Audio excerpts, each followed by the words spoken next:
Salam, bir daha xoş gördük hər birinizi. Maraqlı bir sualla qarşınızdayıq. Sualın izahına keçməmişdən qabaq nəzərinizə çatdırım ki, sertifikasiya hazırlıqlarımız, miqə sertifikasiya hazırlıqlarımız yanvar ayından başlayır.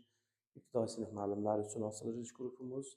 Qeydiyyatdan keçmək istəyənlər profildəki nömrə ilə əlaqə saxlaya bilərlər. Getdik sualımıza. Sualımız belə düşür ki, aşağıdakı sözlərdən neçəsində iki leksik şəkilçisi var? Ayrılıq, qorx, qorxu, qorxutmaq, qop, qopar, qopartmaq, yaz, yazdır, yazdırıldı.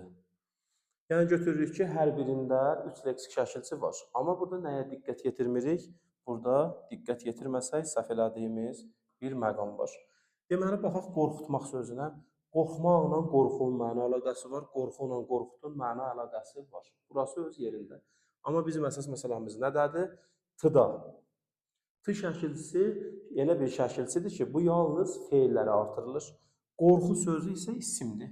Qorxu sözünə T şəkilçisi artırıla bilməz.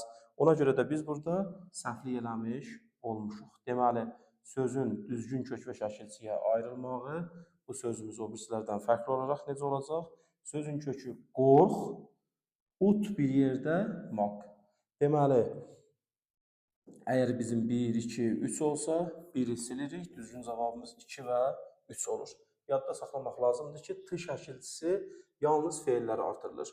Baxmayaraq ki, məna əlaqəsi də öz yerində qorxmaqdan qorxu, qorxudan qorxut.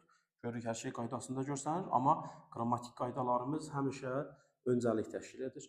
Yəni, T şəkilçisi feillərdən başqa nitq hissəsinə artırıla bilməz. İzahlarımız sizin üçün faydalıdırsa, bəyənib, yorum yazıb paylaşmağı unutmayın. Sağ olun.